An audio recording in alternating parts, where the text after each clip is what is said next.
Hello friends, 9ാം class social science text ബുക്കിലെ 8ാമത്തെ പാഠമായ ജനസംഖ്യ, കുടിയേറ്റം, വാസസ്ഥലങ്ങൾ എന്ന പാഠമാണ് നമ്മളിന്ന് നോക്കാൻ പോകുന്നത്. ആദ്യമായിട്ട് ജനസംഖ്യ അഥവാ പോപ്പുലേഷനെ പറ്റി നോക്കാം. ഒരു പ്രദേശത്ത് നിശ്ചിത കാലയളവിൽ അധിവസിക്കുന്ന ജനങ്ങളുടെ ആകെ എണ്ണത്തെയാണ് ജനസംഖ്യ അഥവാ പോപ്പുലേഷൻ എന്ന് പറയുന്നത്. ഒരു രാജ്യം അറിയപ്പെടുന്നത് അവിടുത്തെ ജനങ്ങളിലൂടെയാണ്. വിഭവങ്ങളെ ഉൽപാദനപരമായിട്ട് ഉപയോഗിക്കുന്നതിലും രാജ്യത്തിൻ്റെ നയങ്ങൾ രൂപപ്പെടുത്തുന്നതും ജനങ്ങളാണ്. അതിനാൽ മനുഷ്യ വിഭവമാണ് യഥാർത്ഥ സമ്പത്ത്. മനുഷ്യക്ഷേമമാണ് വികസനത്തിൻ്റെ ആധാരം. ഇതിനായിട്ട് ആഹാരം, വസ്ത്രം, പാർപ്പിടം, തൊഴിൽ, മറ്റ് അടിസ്ഥാന സൗകര്യങ്ങൾ തുടങ്ങിയവ ഉറപ്പാക്കേണ്ടതുണ്ട്. രാജ്യത്തെ ജനസംഖ്യ സംബന്ധമായ വിവരങ്ങൾ ശേഖരിച്ച് വിശകലനം ചെയ്താൽ മാത്രമേ ലഭ്യമായ വിഭവങ്ങൾ യഥാവിധം പ്രയോജനപ്പെടുത്തി വികസന പ്രവർത്തനങ്ങൾ കാര്യക്ഷമമായിട്ട് ആസൂത്രണം ചെയ്യാൻ പറ്റൂ. എല്ലാ പ്രദേശത്തും ജനസംഖ്യാ വിതരണം ഒരുപോലെയല്ല. ജനസംഖ്യാ വിതരണത്തെ സ്വാധീനിക്കുന്ന ഘടകങ്ങൾ നോക്കാം. കാലാവസ്ഥ, നഗരവൽക്കരണം, ധാതുക്കൾ, മണ്ണിനങ്ങൾ, വ്യവസായവൽക്കരണം, ഭൂപ്രകൃതി, ജലലഭ്യതയൊക്കെയാണ് ജനസംഖ്യാ വിതരണത്തെ സ്വാധീനിക്കുന്ന പ്രധാനപ്പെട്ട ഘടകങ്ങൾ. അടുത്തതായിട്ട് കനേശുകുമാരി അഥവാ സെൻസസിനെ പറ്റി നോക്കാം. ഒരു നിശ്ചിത കാലയളവിൽ രാജ്യത്ത് താമസിക്കുന്ന ജനങ്ങളെ സംബന്ധിക്കുന്ന വിവിധ വിവരങ്ങളുടെ ശേഖരണവും കൂട്ടിച്ചേർക്കലും വിശകലനവും പ്രസിദ്ധീകരണവും അറിയപ്പെടുന്നത് കനേശുകുമാരി എന്നാണ്. എത്ര വർഷത്തിൽ ഒരിക്കലാണ് കനേശുകുമാരി നടത്തുന്നത്? 10 വർഷം. കനേശുകുമാരിയാണ് എല്ലാ ജനസംഖ്യാ വിശകലനത്തിൻ്റെയും അടിസ്ഥാനം. ഇന്ത്യയിൽ ആദ്യമായിട്ട് സെൻസസ് നടത്തിയത് 1872-ലാണ്. പക്ഷേ അതിൽ രാജ്യത്തെ മുഴുവൻ പ്രദേശങ്ങളെയും ഉൾപ്പെടുത്താൻ കഴിഞ്ഞിട്ടില്ല. ആദ്യത്തെ സമ്പൂർണ്ണ സെൻസസ് നടന്നത് 1881-ലാണ്. 1881 ശേഷം ഓരോ 10 വർഷ ഇടവേളയിലും സെൻസസ് കണക്കാക്കപ്പെട്ടു വരുന്നു. 2028-ൽ ഇന്ത്യ ചൈനയെ മറികടന്ന് ലോകത്തിലെ ഏറ്റവും ജനസംഖ്യയുള്ള രാജ്യമായിട്ട് മാറും. World population respects UN report പ്രകാരമാണ് ആ ഒരു കണക്ക് പറയുന്നത്. ജനസംഖ്യാ വിശകലനം. ഉൽപാദനത്തിന് ആവശ്യമായ മാനവശേഷിയുടെ ലഭ്യത അറിയാൻ അടിസ്ഥാന സൗകര്യങ്ങൾ, ഉൽപ്പന്നങ്ങൾ, സേവനങ്ങൾ എന്നിവയുടെ ആവശ്യം തിട്ടപ്പെടുത്താനും ജനസംഖ്യാ വിശകലനം സഹായിക്കുന്നു. രാജ്യത്തിൻ്റെ ജനസംഖ്യ പ്രശ്നങ്ങൾ തിരിച്ചറിയുവാനും പരിഹാരമാർഗങ്ങൾ ആസൂത്രണം ചെയ്യുവാനും ജനസംഖ്യാ വിശകലനം അനിവാര്യമാണ്. ജനസംഖ്യാ കണക്കുകളുടെ വിശകലനം അനിവാര്യമായ മേഖലകൾ നോക്കാം. ഭക്ഷ്യധാന്യ ഉൽപാദനം മുൻകൂട്ടി ആസൂത്രണം ചെയ്യാൻ വേണ്ടിയായിട്ട് തൊഴിൽ അവസരങ്ങൾ സൃഷ്ടിക്കുന്നതിന്, വാസസ്ഥലങ്ങൾ ആസൂത്രണം ചെയ്യുന്നതിന്, വോട്ടർ പട്ടിക തയ്യാറാക്കുന്നതിന്, വിദ്യാഭ്യാസ സ്ഥാപനങ്ങൾ ആരംഭിക്കുന്നതിന്, നികുതി നിർണ്ണയിക്കുന്നതിന്, വൈദ്യുതി വിതരണം ആസൂത്രണം ചെയ്യുന്നതിന്, വൈദ്യ സേവനങ്ങൾ ലഭ്യമാക്കുന്നതിനായിട്ട് കുടിവെള്ള വിതരണം ആസൂത്രണം ചെയ്യുന്നതിനും എല്ലാം വേണം. സെൻസസ് 2011. ഇന്ത്യയുടെ ജനസംഖ്യ 2011-ൽ ഏകദേശം 121.06 കോടിയാണ്. 121 കോടി 1,93,422 അന്ന് ഏകദേശം കണക്കെടുത്തത്.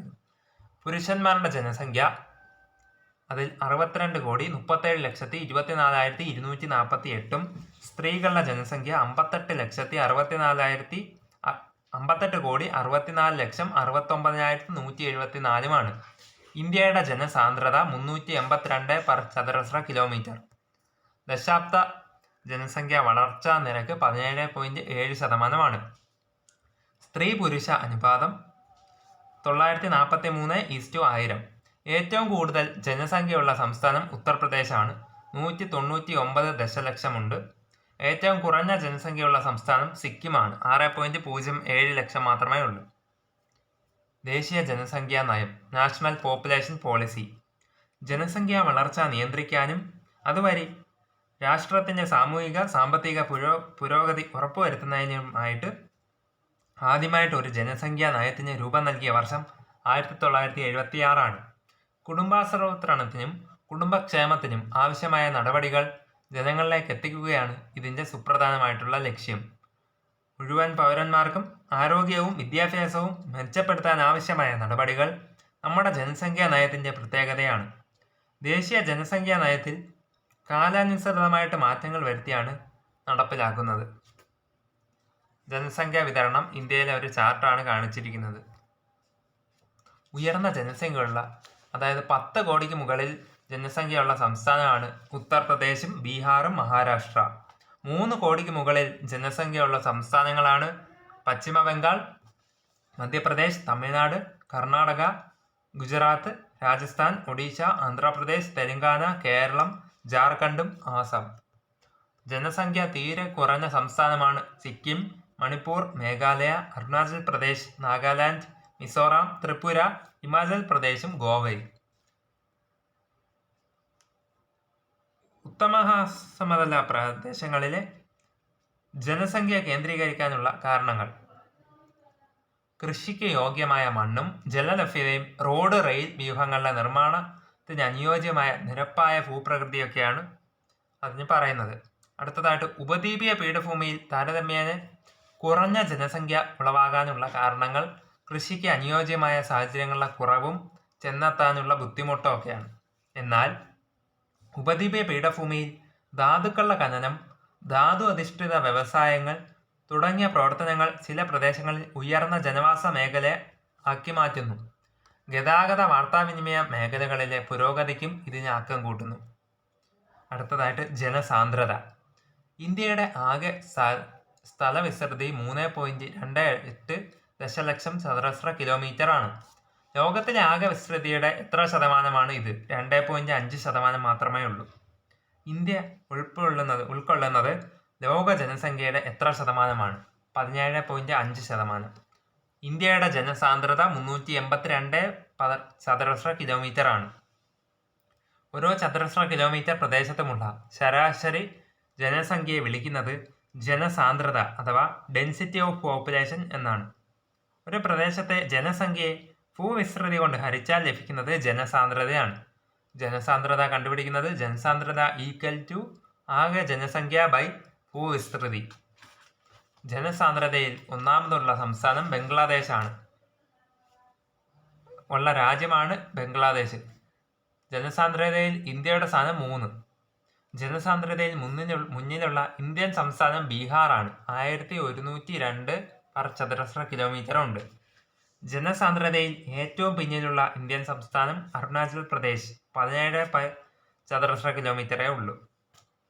ജനസാന്ദ്രതയിൽ ഏറ്റവും മുന്നിലുള്ള ഇന്ത്യൻ കേന്ദ്രഭരണ പ്രദേശം ഡൽഹിയാണ്.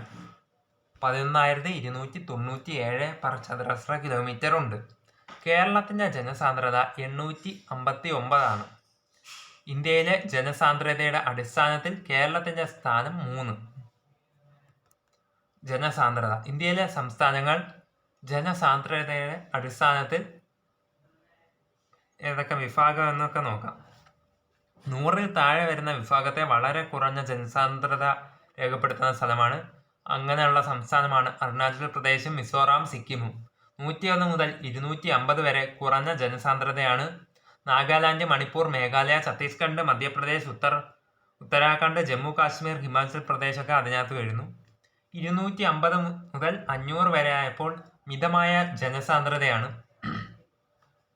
ആസാം, ത്രിപുര, ജാർഖണ്ഡ്, ഒഡീഷ, ആന്ധ്രാപ്രദേശ്, കർണാടക, മഹാരാഷ്ട്ര, ഗുജറാത്ത്, ഗോവയൊക്കെ അങ്ങനെ വരും. 501 മുതൽ 1000 വരെ ആയപ്പോൾ ഉയർന്ന ജനസാന്ദ്രതയാണ് കേരളം, ഉത്തർപ്രദേശ്, ഹരിയാന, പഞ്ചാബ്, തമിഴ്നാടൊക്കെ അതിൽ പെടുന്നു. 1000-ന് മുകളിലായപ്പോൾ വളരെ ഉയർന്ന ജനസാന്ദ്രതയാണ് ബീഹാറും പശ്ചിമ ബംഗാളും ഒക്കെയാണ് അതുള്ളത്. ചില പ്രദേശങ്ങളിൽ ഉയർന്ന ജനസാന്ദ്രതയ്ക്ക് അടിസ്ഥാനമായ ഭൂമിശാസ്ത്ര ഘടകങ്ങൾ നോക്കാം. നിരപ്പായ ഭൂപ്രകൃതി, മിതമായ കാലാവസ്ഥ, കൃഷിക്ക് യോജിച്ച ഫലപുഷ്ടിയുള്ള മണ്ണിനങ്ങൾ, ശുദ്ധജല ലഭ്യത, കൂടാതെ ധാതു ലഭ്യമായ പ്രദേശങ്ങളിലും വ്യാവസായിക മേഖലകളിലുമുള്ള വർദ്ധിച്ച തൊഴിൽ സാധ്യതകളും നഗരങ്ങൾ കേന്ദ്രീകരിച്ചുള്ള ആകർഷകമായ അടിസ്ഥാന സൗകര്യങ്ങളും സേവനങ്ങളും ഒക്കെയാണ്. അടുത്തതായിട്ട് ജനസംഖ്യാ വളർച്ച. നിശ്ചിത കാലയളവിൽ ഒരു പ്രദേശത്ത് അധിവസിക്കുന്ന ജനങ്ങളുടെ എണ്ണത്തിലുണ്ടാകുന്ന മാറ്റത്തെയാണ് ജനസംഖ്യാ വളർച്ച എന്ന് പറയുന്നത്. ഇത് പൊതുവെ ശതമാനത്തിലാണ് കണക്കാക്കാറുള്ളത്. ഇന്ത്യയിലെ ദശാബ്ദ വളർച്ചാ നിരക്ക് 17.7%. അതായത് ഇന്ത്യയിൽ 2001-ലെ ജനസംഖ്യയേക്കാൾ 17.7% ജനസംഖ്യ 2011-ൽ കൂടിയിട്ടുണ്ട്. ഇത്തരത്തിൽ ജനസംഖ്യയിൽ ഉണ്ടാകുന്ന വളർച്ചയെ പറയുന്ന പേര് അനുകൂല ജനസംഖ്യാ വളർച്ച അഥവാ പോസിറ്റീവ് ഗ്രോത്ത് ഓഫ് പോപ്പുലേഷൻ എന്നാണ്. ഒരു പ്രദേശത്തെ ജനസംഖ്യ കുറയുന്ന സാഹചര്യത്തെ പറയുന്ന പേരാണ് നെഗറ്റീവ് ഗ്രോത്ത് ഓഫ് പോപ്പുലേഷൻ അഥവാ ജനസംഖ്യയുടെ പ്രതികൂല വളർച്ച. ജനസംഖ്യയിൽ മാറ്റം ഉണ്ടാകുന്ന കാരണങ്ങൾ അല്ലെങ്കിൽ സ്വാഭാവിക ഘടകങ്ങൾ നോക്കാം. ജനന നിരക്ക്. ഉയർന്ന ജനന നിരക്ക് ജനസംഖ്യ വർദ്ധിപ്പിക്കുന്നു. മരണനിരക്ക്. ഉയർന്ന മരണനിരക്ക് ജനസംഖ്യ കുറയ്ക്കുന്നു. കുറഞ്ഞ മരണനിരക്ക് ജനസംഖ്യയെ വർദ്ധിപ്പിക്കുന്നു. കുടിയേറ്റം. ആധുനിക ലോകത്ത് ജനസംഖ്യ മാറ്റത്തെ നിർണായകമായിട്ട് സ്വാധീനിക്കുന്നത് കുടിയേറ്റമാണ്. കുടിയേറ്റത്തെക്കുറിച്ച് നോക്കാം. മൈഗ്രേഷൻ. ഒരു പ്രദേശത്ത് നിന്നും മറ്റൊരു പ്രദേശത്തേക്ക് സ്ഥിരമായിട്ടോ താൽക്കാലികമായിട്ടോ ജനങ്ങൾ മാറി താമസിക്കുന്നതിനെ പറയുന്ന പേര് കുടിയേറ്റം എന്നാണ്. ഒരു സ്ഥലത്ത് നിന്നും മറ്റൊരു സ്ഥലത്തേക്കുള്ള ജനങ്ങളുടെ സഞ്ചാരവും താമസവും ഉറപ്പിക്കലും രണ്ട് സ്ഥലങ്ങളിലേക്കും ജനസംഖ്യയെ വിതരണത്തിന് കാരണമാക്കാറുണ്ട്. ജനനവും മരണവും ഒരു പ്രദേശത്തിലെ ജനങ്ങളുടെ സംഖ്യയിലാണ് പ്രധാനമായിട്ട് മാറ്റമുണ്ടാക്കുന്നത്.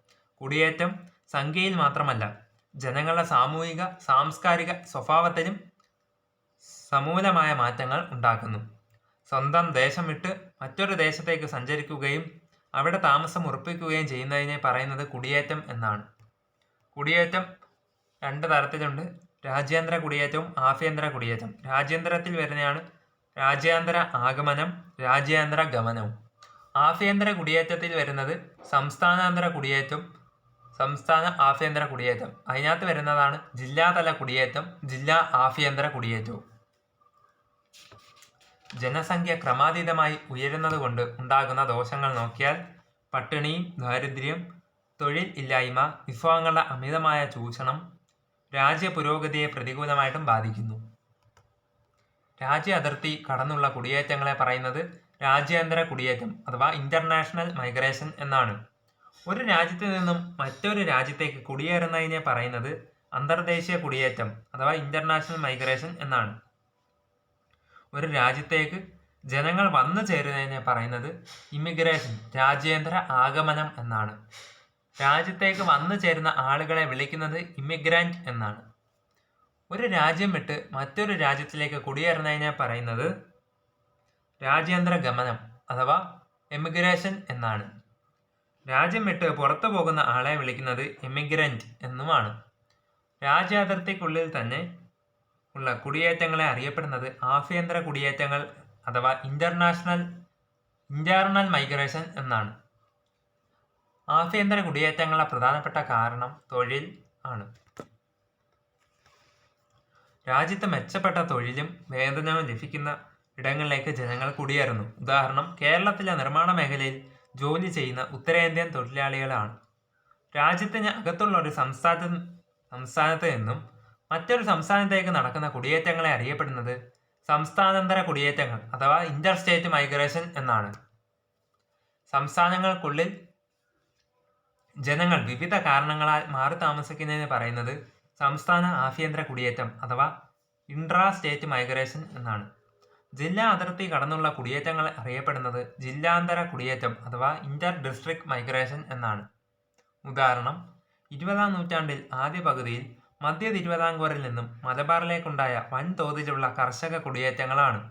വിവാഹം, വിദ്യാഭ്യാസം തുടങ്ങിയ വിവിധ കാരണങ്ങളാൽ ഒരു ജില്ലയ്ക്കുള്ളിൽ തന്നെ ജനങ്ങൾ കുടിയേറി പാർക്കുന്നതിനെ വിളിക്കുന്നത് ജില്ലാ ആഭ്യന്തര കുടിയേറ്റം അഥവാ ഇൻട്രാ ഡിസ്ട്രിക്ട് മൈഗ്രേഷൻ എന്നാണ്. മേൽപ്പറഞ്ഞ എല്ലാ തരം കുടിയേറ്റങ്ങളും 4 വിധത്തിൽ ഉണ്ടായിരുന്നു. ഗ്രാമങ്ങളിൽ നിന്നും ഗ്രാമത്തിലേക്കുള്ള കുടിയേറ്റം റൂറൽ ടു റൂറൽ, ഗ്രാമത്തിൽ നിന്നും നഗരങ്ങളിലേക്കുള്ള കുടിയേറ്റം റൂറൽ ടു അർബൻ, നഗരത്തിൽ നിന്നും നഗരത്തിലേക്കുള്ള അർബൻ ടു അർബൻ, നഗരത്തിൽ നിന്നും ഗ്രാമത്തിലേക്കുള്ള അർബൻ ടു റൂറൽ മൈഗ്രേഷനും ഉണ്ട്. അടുത്തതായിട്ട് കുടിയേറ്റത്തിന്റെ കാരണങ്ങൾ നോക്കാം. തൊഴിൽ തേടി വിദേശ രാജ്യങ്ങളിലേക്കും ഇന്ത്യയിലെ തന്നെ മറ്റ് നഗരങ്ങളിലേക്കും ധാരാളം ആളുകൾ കുടിയേറിയിട്ടുണ്ട്. ലോകത്തിലെ വികസിത മേഖലയിലെ തൊഴിൽ അവസരങ്ങളാണ് കുടിയേറ്റത്തിന്റെ പ്രധാനപ്പെട്ട കാരണം. 20-ാം നൂറ്റാണ്ടിന്റെ രണ്ടാം പകുതിയിൽ പശ്ചിമേഷ്യൻ രാജ്യങ്ങളിലുണ്ടായ വ്യാപകമായ പെട്രോളിയം ഖനനം സൃഷ്ടിച്ച തൊഴിൽ അവസരങ്ങളാണ് ഗൾഫ് മേഖലയിലേക്കുള്ള കുടിയേറ്റങ്ങളുടെ ആകർഷക ഘടകം. കുടിയേറ്റത്തിന് കാരണമാകുന്ന ചില നിർബന്ധിത ഘടകങ്ങൾ അഥവാ പുഷ് ഫാക്ടേഴ്സ് നോക്കിയാൽ വിഭവ ദൗർലഭ്യം, രാഷ്ട്രീയ അരക്ഷിതാവസ്ഥ, തൊഴിൽ ഇല്ലായ്മ, പ്രകൃതി ദുരന്തങ്ങൾ, യുദ്ധം, അടിസ്ഥാന സൗകര്യങ്ങളുടെ അപര്യാപ്തത, പ്രതികൂലമായ കാലാവസ്ഥ, അടിമത്തം, ദാരിദ്ര്യം ഒക്കെയാണ്. കുടിയേറ്റത്തിന് പ്രേരകമാകുന്ന ആകർഷക ഘടകങ്ങൾ അഥവാ പുൾ ഫാക്ടറെ നോക്കിയാൽ മെച്ചപ്പെട്ട ജീവിത സൗകര്യങ്ങൾ, ആകർഷകമായ ജോലി, ഉയർന്ന ശമ്പളം, കച്ചവട സാധ്യത, വിഭവങ്ങളുടെ ലഭ്യത, വിനോദസഞ്ചാര സാധ്യത, അനുകൂല കാലാവസ്ഥ, ഉന്നത വിദ്യാഭ്യാസ സൗകര്യങ്ങളൊക്കെയാണ്. ചില പ്രദേശങ്ങളിലെ ആകർഷക ഘടകങ്ങളിൽ ജനങ്ങൾ സ്വന്തം താല്പര്യത്തോടെ നടത്തുന്ന കുടിയേറ്റങ്ങൾ അറിയപ്പെടുന്നത് ആകർഷക കുടിയേറ്റങ്ങൾ അഥവാ വോളണ്ടറി മൈഗ്രേഷൻ എന്നാണ്. പ്രതികൂല സാഹചര്യങ്ങളാൽ നിർബന്ധിതമായിട്ട് നടക്കുന്ന കുടിയേറ്റങ്ങളെ പറയുന്നത് ഫോഴ്സ്ഡ് മൈഗ്രേഷൻ അഥവാ നിർബന്ധിത കുടിയേറ്റം എന്നുമാണ്. ഇന്ത്യയിലെ കുടിയേറ്റക്കാർ മുംബൈ, ഡൽഹി, കൊൽക്കത്ത തുടങ്ങിയ മഹാനഗരങ്ങളിലെ ജനസംഖ്യയിൽ പ്രധാന പങ്ക് കുടിയേറ്റക്കാരാണ്. മഹാരാഷ്ട്ര, ഡൽഹി, ഹരിയാന, ഗുജറാത്ത് എന്നീ സംസ്ഥാനങ്ങളിലെ വ്യാവസായിക വളർച്ചയും നഗരവൽക്കരണവും കുടിയേറ്റക്കാരെ ആകർഷിക്കുന്ന ഘടകങ്ങളാണ്. ഉത്തർപ്രദേശ്, ബീഹാർ തുടങ്ങിയ സംസ്ഥാനങ്ങളിൽ നിന്നും കൂടുതൽ പേർ മറ്റ് സംസ്ഥാനങ്ങളിലേക്ക് കുടിയേറി പാർക്കുന്നുണ്ട്. ഉയർന്ന വിദ്യാഭ്യാസ നിലവാരമുള്ള കേരളത്തിൽ നിന്നും നിരവധി ആളുകൾ മെച്ചപ്പെട്ട തൊഴിൽ അവസരങ്ങൾ തേടി രാജ്യത്തെ നഗരങ്ങളിലേക്കും വിദേശ രാജ്യങ്ങളിലേക്കും കുടിയേറുന്നു. ഇന്ത്യയിൽ ഗ്രാമങ്ങളിൽ നിന്നും ഗ്രാമങ്ങളിലേക്കുള്ള കുടിയേറ്റം പ്രധാനമായിട്ടും സ്ത്രീകളുടെ ഇടയിലാണ്. അതേസമയം ഗ്രാമങ്ങളിൽ നിന്നും നഗരങ്ങളിലേക്കുള്ള കുടിയേറ്റക്കാർ ഭൂരിഭാഗവും പുരുഷന്മാരുമാണ്. കുടിയേറ്റത്തിൻ്റെ ഫലങ്ങൾ നോക്കാം. മനുഷ്യ വിഭവത്തിൻ്റെ പുനഃസംഘടനമാണ് കുടിയേറ്റത്തിലൂടെ സംഭവിക്കുന്നത്. ഇത് കുടിയേറ്റക്കാരുടെ പ്രഭവസ്ഥാനങ്ങളിലും കുടിയേറി പാർക്കുന്ന പ്രദേശങ്ങളിലും സാമൂഹിക, സാമ്പത്തിക, സാംസ്കാരിക മേഖലയിൽ നിർണായകമായ മാറ്റങ്ങൾക്ക് കാരണമാകുന്നു. ഗുണഫലങ്ങളും ദോഷഫലങ്ങളും നോക്കാം. ഗുണഫലങ്ങളിൽ പെടുന്നതാണ് മനുഷ്യ വിഭവ കൈമാറ്റം സാധ്യമാകുന്നു, മാതൃരാജ്യത്തേക്ക് വിദേശ നാണ്യം ലഭ്യമാകുന്നു, സാങ്കേതിക വിദ്യ കൈമാറ്റം സാധ്യമാകുന്നു, കൂടുതൽ തൊഴിൽ അവസരങ്ങൾ ലഭിക്കുന്നു, ഉന്നത വിദ്യാഭ്യാസത്തിന് അവസരങ്ങൾ ലഭിക്കുന്നു. ദോഷഫലങ്ങളെ നോക്കിയാൽ ചില പ്രദേശങ്ങളിൽ അമിത ജനസംഖ്യയ്ക്ക് വഴിതെളിക്കുന്നു, വിഭവ ദൗർലഭ്യത്തിന് കാരണമാകുന്നു, ജനങ്ങൾക്കിടയിൽ സാമൂഹിക ബന്ധങ്ങൾ ഇല്ലാതാകുന്നു, ചേരികളുടെ രൂപീകരണത്തിന് കാരണമാകുന്നു, പകർച്ചവ്യാധികൾ വ്യാപിക്കുന്നു, ജനസംഖ്യയിലെ സ്ത്രീ പുരുഷ സന്തുലനം ഇല്ലാതാകുന്നു, അഭ്യസ്തവിദ്യരുടെയും യുവാക്കളുടെയും സേവനം രാജ്യത്തിന് നഷ്ടമാകുന്നു, വിഭവ ചൂഷണം ഉണ്ടാകുന്നു, പരിസ്ഥിതി മലിനീകരണത്തിൻ്റെ തീവ്രത കൂടുന്നു. അടുത്തതായിട്ട് വാസസ്ഥലങ്ങൾ അഥവാ സെറ്റിൽമെൻറ്റിനെ കുറിച്ച് നോക്കാം. മനുഷ്യൻ്റെ കാർഷിക സംസ്കാരത്തിൻ്റെ ഏകദേശം 12,000 വർഷത്തോളം പഴക്കമുണ്ട്. ആവശ്യമായ ഭക്ഷ്യവിളകൾ കൃഷി ചെയ്ത് ഉൽപ്പാദിപ്പിക്കാൻ തുടങ്ങിയപ്പോൾ കൃഷിയിടങ്ങളോട് ചേർന്ന് പാർപ്പിടങ്ങൾ രൂപപ്പെട്ടു. പിൽക്കാലത്ത് ഉണ്ടായ വിവിധ മനുഷ്യ പ്രവർത്തനങ്ങളും കുടിയേറ്റങ്ങളും വ്യത്യസ്ത തരത്തിൽ പാർപ്പിടങ്ങൾ രൂപം കൊള്ളാൻ കാരണമായിട്ട് മാറി. സ്ഥിരമോ താൽക്കാലികമോ ആയി വിവിധ വലിപ്പത്തിൽ കാണപ്പെടുന്ന പാർപ്പിടങ്ങളുടെ കൂട്ടത്തെ വിളിക്കുന്നത് വാസസ്ഥലങ്ങൾ അഥവാ സെറ്റിൽമെൻറ്റ് എന്നാണ്. പാർപ്പിടങ്ങളുടെ സ്ഥാനനിർണയത്തിൽ മുഖ്യമായിട്ടും പരിഗണിക്കുന്ന ഘടകങ്ങളാണ് ഭൂപ്രകൃതി, അനുകൂല കാലാവസ്ഥ, ജലലഭ്യത, തൊഴിൽ അവസരങ്ങൾ, വ്യവസായവൽക്കരണം, നഗരവൽക്കരണം, സുരക്ഷിതത്വം, കൃഷിയോഗ്യമായ സ്ഥലങ്ങളൊക്കെ. ജനസംഖ്യ, പ്രധാന സാമ്പത്തിക പ്രവർത്തനങ്ങൾ എന്നിവയുടെ അടിസ്ഥാനത്തിൽ മനുഷ്യവാസസ്ഥലങ്ങളെ രണ്ടായിട്ട് തരംതിരിക്കുന്നു: ഗ്രാമീണ വാസസ്ഥലമെന്നും നഗരവാസസ്ഥലങ്ങളെന്നും. ഗ്രാമീണ വാസസ്ഥലങ്ങൾ അഥവാ റൂറൽ സെറ്റിൽമെൻറ്റ്സ് താരതമ്യേന കുറഞ്ഞ ജനസംഖ്യയുള്ളതും ജനങ്ങൾ മുഖ്യമായിട്ടും കാർഷിക വൃത്തിയെ ആശ്രയിച്ച് ജീവിക്കുന്നതുമായ പ്രദേശങ്ങളെ വിളിക്കുന്നത് ഗ്രാമീണ വാസസ്ഥലങ്ങൾ എന്നാണ്. പ്രാദേശികമായി ലഭിക്കുന്ന അസംസ്കൃത വസ്തുക്കൾ ഉപയോഗിച്ചാണ് പൊതുവെ പാർപ്പിടങ്ങൾ നിർമ്മിക്കുന്നത്. കൃഷിയും അനുബന്ധ പ്രവർത്തനങ്ങളുമാണ് ഗ്രാമീണരുടെ പ്രധാനപ്പെട്ട തൊഴിൽ മേഖല. ജനങ്ങളിൽ ഭൂരിഭാഗവും പ്രത്യക്ഷമായിട്ടോ പരോക്ഷമായിട്ടോ കാർഷിക വൃത്തിയെ ആശ്രയിച്ച് ജീവിതം നയിക്കുന്നു. പ്രാദേശികമായിട്ട് ലഭിക്കുന്ന അസംസ്കൃത വസ്തുക്കൾ കൊണ്ടാണ് ഗ്രാമീണർ വാസസ്ഥലം നിർമ്മിക്കുക. ഭൂപ്രകൃതി, കാലാവസ്ഥ, ജലലഭ്യത തുടങ്ങിയ ഭൗതിക ഘടകങ്ങൾ വാസസ്ഥലത്തിൻ്റെ സ്ഥാനത്തെ സ്വാധീനിക്കുന്നു. ഒറ്റപ്പെട്ട വാസസ്ഥലങ്ങളോ അഥവാ ഐസൊലേറ്റഡ് സെറ്റിൽമെൻറ്റും ഹാംലാൻഡുകളോ ഗ്രാമങ്ങളോ ആയിട്ടാണ് അവ കാണപ്പെടാറുള്ളത്. ചില ഗ്രാമീണർ സുരക്ഷ മുന്നിൽ കണ്ടുകൊണ്ട് പ്രത്യേക വാസസ്ഥലങ്ങൾ തിരഞ്ഞെടുക്കാറുണ്ട്. സാമൂഹിക സാംസ്കാരിക ഘടകങ്ങൾ, അതായത് ജാതി, മതം, വർഗം, ഭാഷ ഇവയൊക്കെ ജനങ്ങളുടെ അധിവാസ ശൈലിയിൽ സുപ്രധാനമായിട്ടുള്ള പങ്ക് വഹിക്കുന്നു. വിവിധ തരം ഗ്രാമീണ വാസസ്ഥലങ്ങളെ നോക്കാം. പാർപ്പിടങ്ങളെ വിന്യാസ രീതിക്കനുസരിച്ച് പൊതുവെ 2 തരത്തിൽ ഗ്രാമീണ വാസസ്ഥലങ്ങളെ കാണപ്പെടുന്നു. അനുകൂല സാഹചര്യങ്ങളുള്ള പ്രദേശങ്ങളിൽ വളരെ അടുത്തടുത്തായിട്ട് നിരവധി പാർപ്പിടങ്ങൾ കേന്ദ്രീകരിച്ച് കാണുന്നു. ഇത്തരം ജനവാസ കേന്ദ്രങ്ങൾ മേഖലയെ കേന്ദ്രീകൃത വാസസ്ഥലങ്ങൾ അഥവാ ന്യൂക്ലിയേറ്റഡ് സെറ്റിൽമെന്റ്സ് എന്നാണ് പറയുന്നത്. ഫലഭൂഷ്ടമായ നദീതട മണ്ണ് സമതലങ്ങളിൽ കേന്ദ്രീകൃത വാസസ്ഥലങ്ങൾ രൂപപ്പെടുന്നു. ജനങ്ങൾക്കിടയിൽ ഉയർന്ന സാമൂഹിക ബന്ധവും തൊഴിലിലെ സമാന സ്വഭാവവും കേന്ദ്രീകൃത വാസസ്ഥലങ്ങളുടെ പ്രത്യേകതയാണ്. പൊതുവായ ആരാധനാ ക്രമങ്ങളും സാമൂഹിക നിയമങ്ങളും ഇവയുടെ സവിശേഷതകളാണ്. ജനങ്ങൾക്കിടയിൽ നല്ല കൂട്ടായ്മയും സഹകരണവും പൊതുവെ കണ്ടുവരുന്നു. ഉദാഹരണം, ഉത്തരേന്ത്യയിലെ ഫലഭൂഷ്ടമായ എക്കൽ സമതലങ്ങളിൽ രാജസ്ഥാനിലെ ജലലഭ്യതയുള്ള പ്രദേശങ്ങളിലും കേന്ദ്രീകൃത വാസസ്ഥലങ്ങൾ കാണപ്പെടുന്നു. ആസാമിലും നാഗാലാൻഡിലും സുരക്ഷ മുന്നിൽ കണ്ടുകൊണ്ട് ഗ്രാമീണ കേന്ദ്രീകൃത വാസസ്ഥലമാണ് രൂപപ്പെടുത്തിയിട്ടുള്ളത്. ഗ്രാമീണ വാസസ്ഥലങ്ങൾ അഥവാ അത് 3 തരത്തിലാണുള്ളത്. ഒറ്റപ്പെട്ട വാസസ്ഥലങ്ങൾ, 1-2 വീടുകൾ, വിശാലമായ കൃഷിയിടങ്ങൾ, വനപ്രദേശങ്ങൾ എന്നിവിടങ്ങളിൽ കാണപ്പെടുന്നു. ഹാംലെറ്റ്, ഏതാനും വീടുകൾ കാണുന്നു. വിശാലമായ കൃഷിയിടങ്ങൾക്കിടയിൽ കാണപ്പെടുന്നു. ചെറിയ കടകൾ, പോസ്റ്റ് ഓഫീസ്, ആരാധനാലയങ്ങൾ എന്നിവ ഉണ്ടായിരിക്കും. ഗ്രാമമായപ്പോൾ കുറേയേറെ വീടുകളുണ്ട്. പൊതു കെട്ടിടങ്ങൾ, ആരാധനാലയങ്ങൾ, കടകൾ, പോസ്റ്റ് ഓഫീസ്, പ്രാഥമിക ആരോഗ്യ കേന്ദ്രം, ഭേദപ്പെട്ട റോഡുകൾ എന്നിവ ഉണ്ടായിരിക്കും. പ്രാദേശിക റോഡുകൾ സന്ധിക്കുന്ന ഇടങ്ങളിൽ വാസസ്ഥലങ്ങളിൽ വികസിച്ചു വരുന്നു.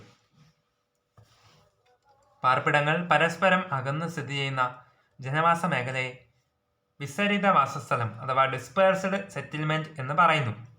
നിമ്നോന്നതമായ ഭൂപ്രകൃതിയും മറ്റ് പ്രതികൂല സാഹചര്യങ്ങളുമാണ് ഇവിടെ ജനങ്ങൾ ഒറ്റപ്പെട്ട് ജീവിക്കാനുള്ള കാരണം.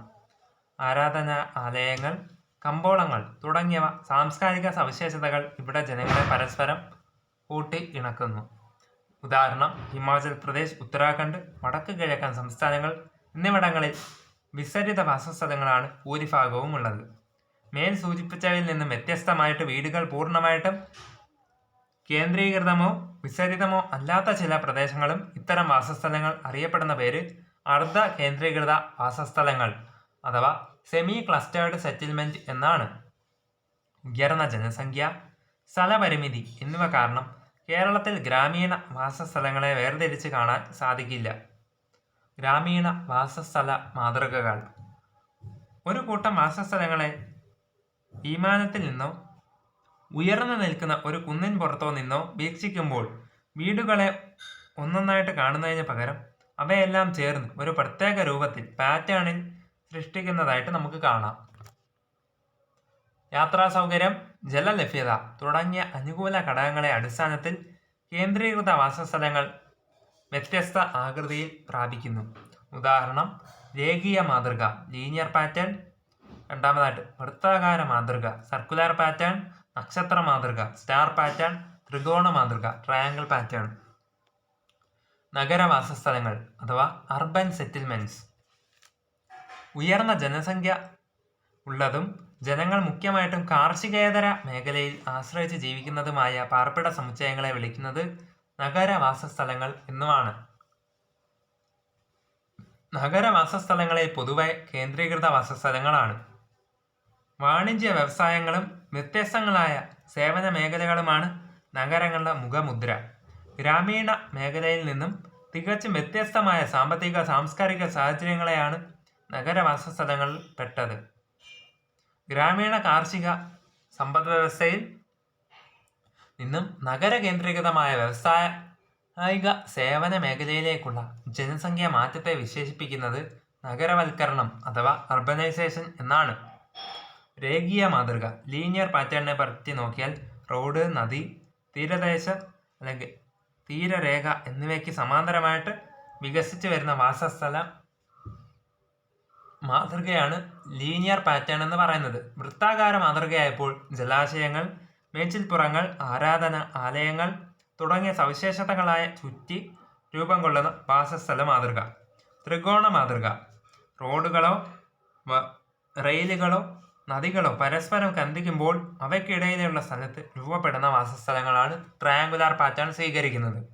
നക്ഷത്ര മാതൃക സ്റ്റാർ പാറ്റേൺ വരുന്നത് വിവിധ റോഡുകൾ സന്ധിക്കുന്ന ഇടങ്ങളിൽ രൂപം കൊള്ളുന്ന വാസസ്ഥല മാതൃകയായിട്ടാണ്.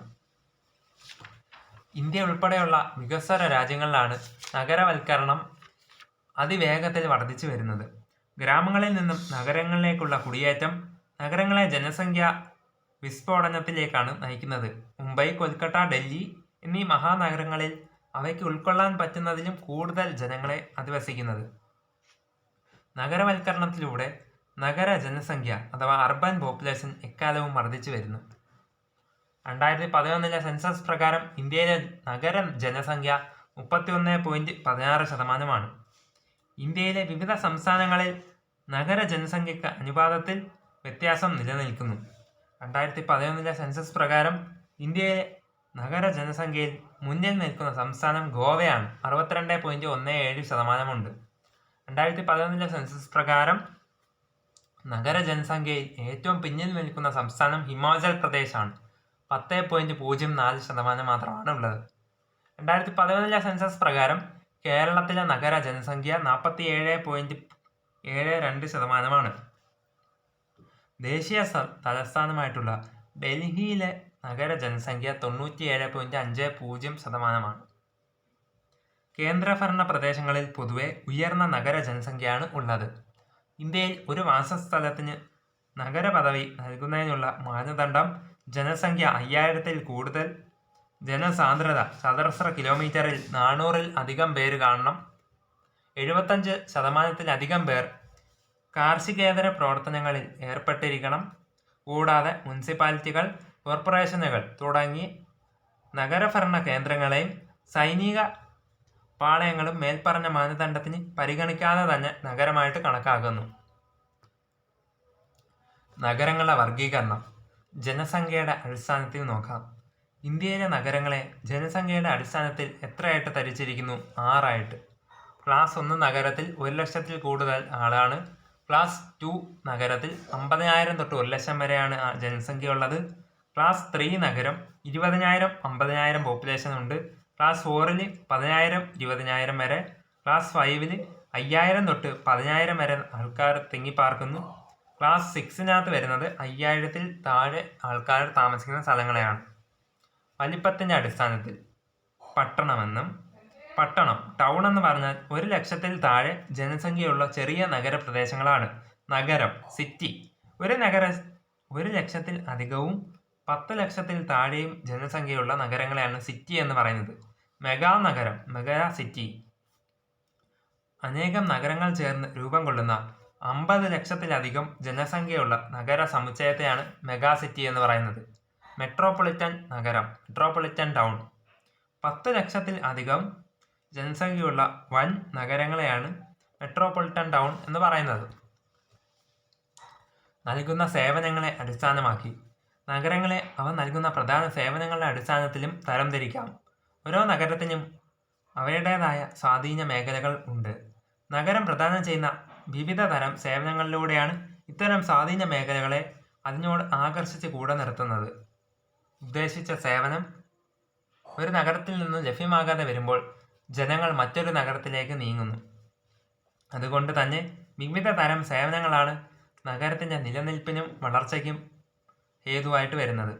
വ്യവസായം, വ്യാപാരം, ഗതാഗതം, ടൂറിസം, വിദ്യാഭ്യാസം, ഭരണം, സുരക്ഷ തുടങ്ങി നിരവധിയായ സേവനങ്ങൾ നൽകുന്ന നഗരങ്ങൾ നമുക്കുണ്ട്.